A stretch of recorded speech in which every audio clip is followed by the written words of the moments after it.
Assalamualaikum warahmatullahi wabarakatuh.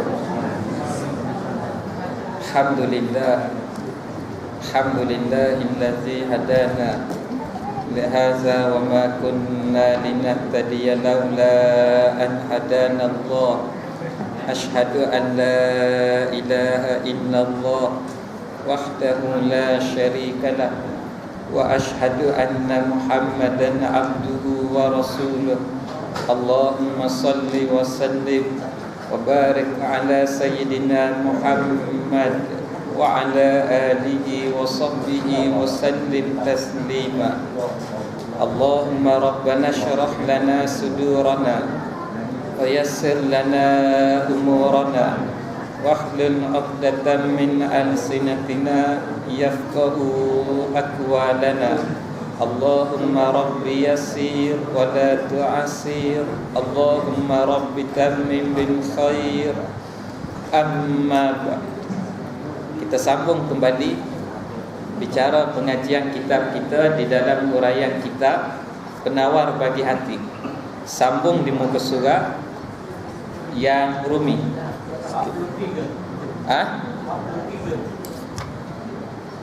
Fasal yang kelima pada menyatakan faraj. Baik. Kalau yang Rumi muka surat 43, Jawi muka surat apa? Saya tak bawa Jawi. Jawi muka surat 16. Kalau ada yang Jawi muka surat 16.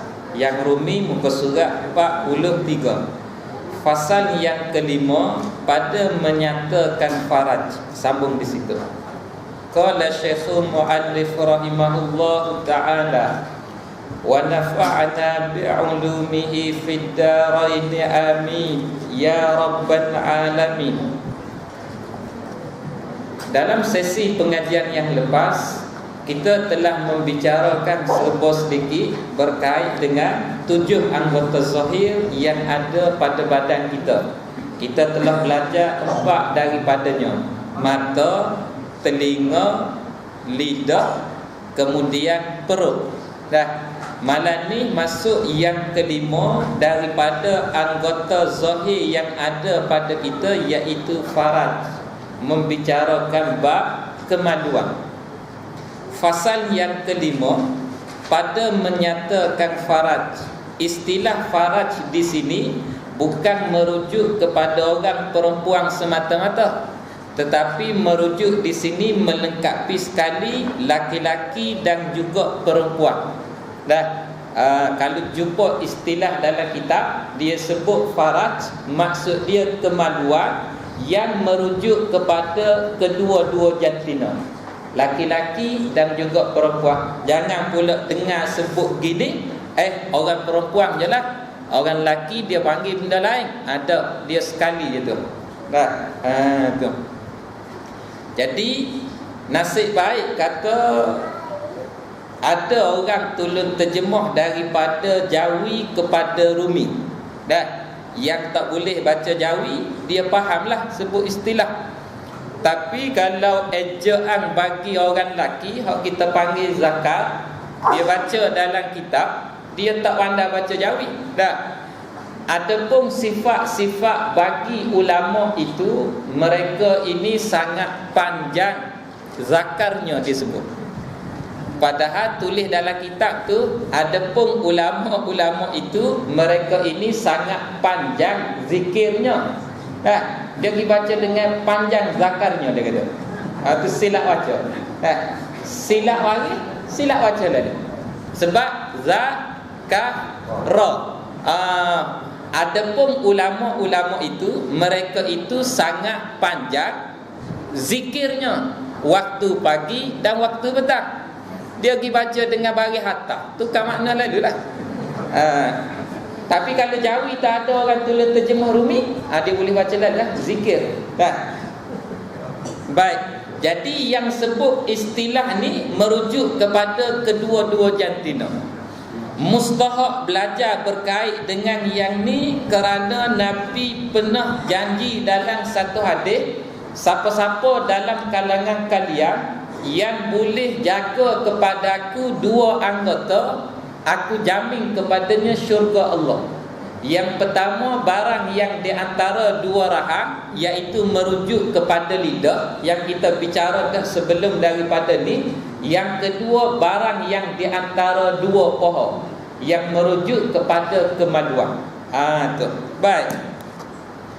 Ketahui olehmu, ya sadiqin, wahai sekalian manusia, mereka yang berjalan menuju pada Allah, sekalian mereka yang nak merapatkan diri pada Allah, yang nak takarrub kepada Allah, bahawasanya Allah Ta'ala menjadikan ia Allah bagi engkau akan faraj, yakni kemaluan, kerana kegunaan yang bangsa akhirat, dapat manfaat bangsa akhirat. Gapo dia? Iaitu mengadakan anak dengan dia, dengan kemaluan. Jadi bersambung zuriat keturunan manusia ni, asbab musababnya dengan ada anggota kemaluan yang Allah beri pada kita. Tapi buat catatan di situlah yang kata dengan ada anggota kemaluan boleh mengadakan anak, itu adalah asbab musabab. Orang panggil termasuk di dalam bicara sunnatullah. Hakikah yang sebenar yang menjadikan anak adalah Allah Ta'ala, bukan manusia. Kalau manusia yang buat anak, tidak akan ada anak-anak yang lahir atas dunia ni dalam keadaan tak sempurna, cacat ataupun ada sifat negatif. Tak ada. Sebab tidak ada seorang pun mak ayah yang kalau dia sendiri buat anak-anak, tak ada orang yang nak anak dia ni lahir tidak sempurna.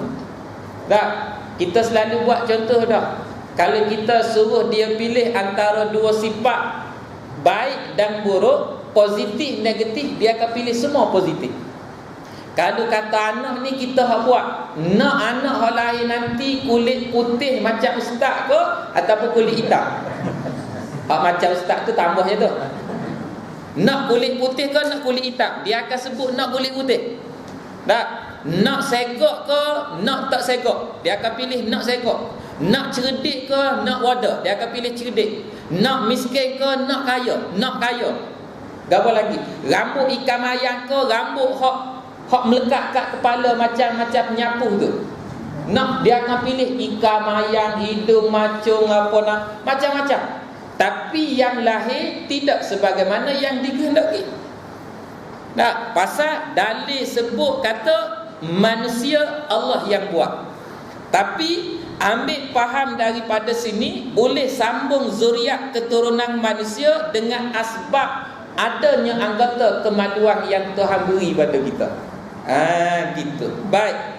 Kemudian disebut sabda Nabi sallallahu alaihi wasallam yang kata dengan ada anggota kemaluan bersambung zuriat keturunan manusia, dapat faedah yang bangsa akhirat. Tanakahu, tanasalu, fa inni mubahin bikumul umama yaumal qiyamati, atau kama qala, yang bermaksud berkahwin oleh kamu. Nabi kata tanakahu, kahwin oleh kamu. Nescaya kamu mendapat anak-anak.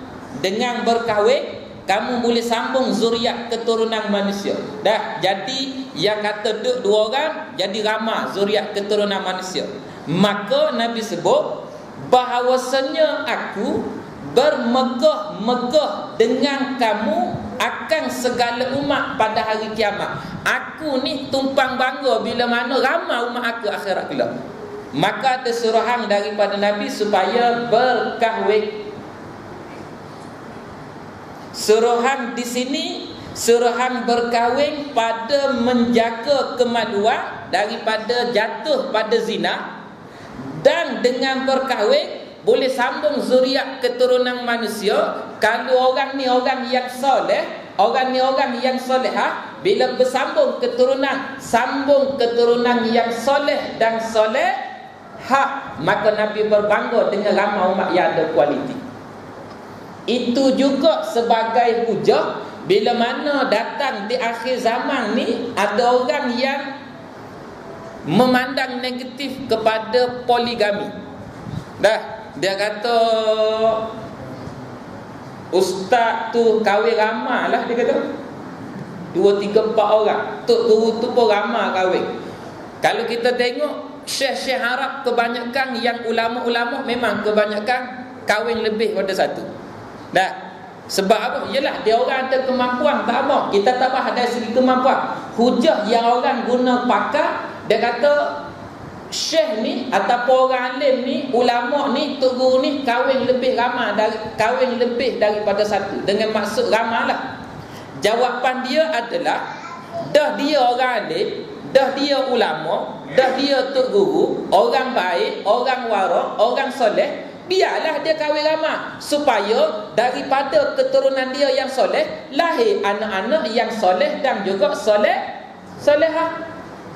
Yang tak jadinya adalah orang yang semayang pun tidak, baca Quran pun tak reti. Lepas tu pula dia buat benda haram. Hak ni kahwin ramai, lahir-lahir zuriat keturunan tak jadi serupa dia juga. Anak tak semayang apa, hak tu tak nak. Tapi kalau dia ni orang soleh, orang apa, tak apa, lahirkan zuriat yang ramai, anak-anak yang soleh. Kan Nabi sebut dalam hadis ni, aku berbangga dengan ramai umat aku. Umat macam mana? Umat yang ada kualiti. Maka dengan ada kemaluan ni dapat sambung zuriat keturunan manusia pada bab manfaat bangsa dunia. Kita ambil sebagai contoh, ada kemaluan pada seseorang, dia boleh menjadi penyebab kepada orang lain nak kenal jantina budak ni laki ke perempuan. Bayi bila dia bersalin keluar daripada perut mak dia, sama ada bayi itu lelaki, sama ada bayi itu perempuan, kita boleh cam ke tidak? Masa bayi, kalau tengok zahir macam tu, duk buku nampak muka, kita boleh cam tak lelaki ke perempuan? Tak boleh. Yang boleh cam ni sekarang ni, hak besar ni, tengok bulu dekat ni, lelaki lah tu, jambang apa misah, tak kau orang perempuan pula jambang misah jagut. Boleh beza, ni lelaki, ni perempuan. Masa kita kecil bayi dulu, tak boleh beza laki ke perempuan, sebab serupa. Mana tempat kita tengok nak tahu laki ke perempuan? Tengok ujung siku. Tengok ujung siku boleh tahu ni laki. Dah, dia selok kain, tengok tu. Tengok kemaluan, bila tengok kemaluan, oh ni laki-laki, oh ni perempuan. Itu manfaat bangsa dunia. Boleh nak kenal jantina. Kalau tidak, pening juga kita. Nak letak anak ni nama apa sebab jantina tak tahu. Kalau letak Aminah kan laki, kalau letak nama Ahmad kan puak. Anak tahu di mana? Nak tahunya bila kemaluan itu menentukan. Maka dengan ada kemaluan daripada kecil besar, bila kata besar, Allah Ta'ala beri nikmat pada jalan yang halal, boleh sambung generasi keturunan manusia. Maka ada suruhan pada hadis, kalau berkemampuan kahwinlah kamu, kerana berkahwin itu meramalkan zuriat, dan aku berbangga dengan umat aku yang ramai. Setengah daripada salah faham orang Melayu adalah bila kata nak kahwin, dia kata kena kaya dulu baru boleh kahwin. Agama sebut kalau nak kaya berkahwinlah, kerana dengan berkahwin Allah Ta'ala akan luaskan rezeki untuk kamu. Daripada rezeki kamu seorang, bila kamu berkahwin, maka kamu telah menambah rezeki dia masuk ke dalam keluarga kamu. Yang mana dia masuk dalam keluarga kamu, dia tak usik rezeki kamu walaupun sedikit. Jangan bimbang. Kita tanya pengalaman kawan-kawan kita yang kahwin, dia kata memang betul. Lepas kahwin, yang buat bisnes dia kata macam-macam peluang ada. Yang kahwin, yang di tengah belajar, dia kata ada je rezeki Allah Ta'ala beri. Itu asbab kahwin. Ada sahabat mengadu pada Nabi, dia kata dia kahwin susah hidup dia. Dia kata macam mana ya Rasulullah? Kata kahwin boleh murah rezeki, Allah kahwin susah juga. Nabi kata kahwin seorang lagi. Kahwin seorang lagi. Kahwin seorang lagi pun susah juga. Daripada seorang ada dua, payah juga hidup dia. Jumpa dengan Nabi. Nabi kata kahwin lagi. Kahwin sampai 4 orang. Nah, bila kahwin yang keempat ni ada kemahiran. Nah, kalau saya tak silap, kemahiran bagi isteri yang keempat ni dia pandai jahit. Maka kerja dia menjahit dibantu oleh madu-madu dia. Semua 3 orang 4 orang ni pakat mengusahakan last kali senang kehidupan dia. Pasal apa? Semua pakat membantu keluarga, bantu suami. Terbukti dengan berkahwin kaya, senang. Jadi dalam kalangan kita, siapa-siapa yang susah, betul dia kahwin. Tak ada bisnes, minta dengan Mazli. Dia ginilah, atas bicara hadis demikian, untuk kita yakin kata yang kata rezeki kita tidak ada seseorang pun berhak nak ambil, yang mana setiap orang ditentukan rezeki masing-masing. Tetapi atas jalan adat kebiasaan, bila nak mengusahakan sesuatu yang memerlukan kepada adanya belanja kewangan, kena adalah peruntukan kewangan. Jangan tinggal pada adat dan ikhtiar. Seumpama gini, kita dahaga air, nak hilangkan dahaga, memang Allah hilangkan dahaga, tetapi jangan ditinggal pada adat, kena minum air. Nak kahwin, pada adatnya kena belanja kahwin sekian-sekian banyak. Tapi jangan pula merasa rusing, merasa risau dengan duit yang ada. Nak kahwin ni takut tak cukup lagi lah, gitulah gini. Jadi rasa was-was pula nak kahwin, dibimbangi bila berkahwin akan kurang rezeki. Situ tak nak. Kita dah saya kahwin, masa saya kahwin lama dah kahwin. Jadi bila lama dah kahwin, berasa nak kahwin pula. Cuma berasa je lah, berasa je. Lepas tu hilang balik perasaan tu, dia mari sekejap-sekejap gitu ya. Masa saya kahwin dulu, dengan belanja kahwin apa semua sekali, semua saya, dan saya menyediakan duit simpanan lebih kurang 3,000 duit simpanan yang ada dengan saya, sebagai tujuan, sebagai sandaran. Kalau aku kahwin ni tiba-tiba ada apa-apa hal kecemasan yang memerlukan guna wang, maka aku ada simpanan 3,000. Kena belajar macam itulah. Bukan bermaksud kita tak yakin pada Allah, tapi bila kita kahwin dengan duit simpanan kita, macam-macam pula Allah Ta'ala limpah pada kita. Dah, saya punya rumah sewa, kawan saya seorang bagi peti sejuk. Sampai hari ni peti sejuk kat rumah saya, kawan saya bagi. Dah, orang bagi katil, orang bagi tilam, bagilah kau. Luar dalam je tak bagi. Ni penting. Tu melawak je tu. Nak sebut kata rezeki tu ada. Dah. Baik. Dan sabda Nabi SAW, ni manfaat bangsa akhirat lagi. Iza mata ibnu Adam in qata'a amaluhu illa min salasin sadaqatin jariyatin wa ilmin yuntafa'u bihi wa walidin salihin yad'u lahu. Yang bermaksud apabila mati seseorang anak Adam, yakni dia terjemah apabila mati seseorang manusia, in qata'a, nescaya putus amaluhu, segala pekerjaan anak Adam yang mati ni, manusia yang mati, kecuali 3 perkara. Hadis yang biasa kita dengar. Yang pertama, sadaqatin jariyatin. Tengok dia terjemah dalam kitab kita apa? Dia terjemah apa tu? Dalam kitab dia terjemah apa? Pertama wakaf. Pada bab hadis ni, ulama terjemah sedekah jariah tu, jariah daripada kalimah, daripada perkataan jari, yang bermaksud mengalir, senantiasa mengalir. Jadi sedekah jariah ni dengan maksud sedekah yang manfaat dan pahala dia senantiasa mengalir kepada orang yang beri sedekah.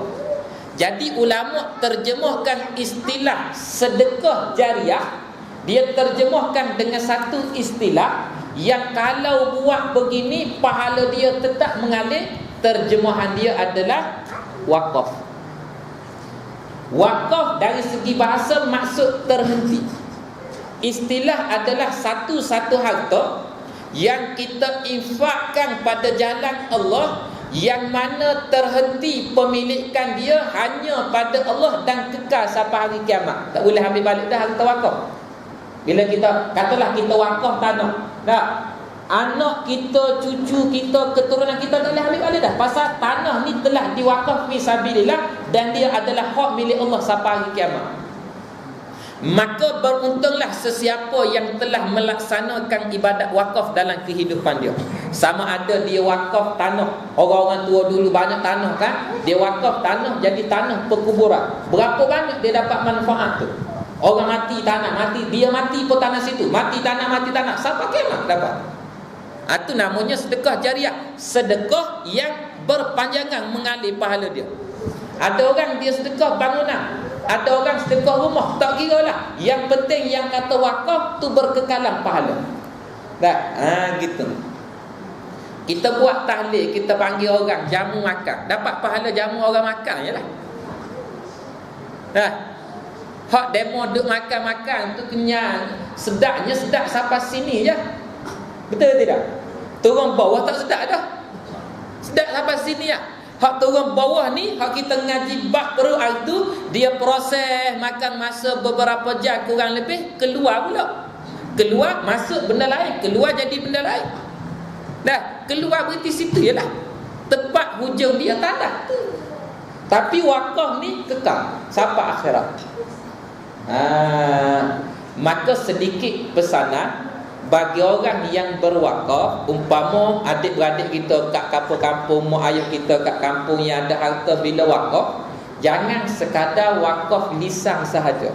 Dan gunakan juga surat menyurat supaya ada hitam putih, tak berlaku masalah di kemudian hari yang berkait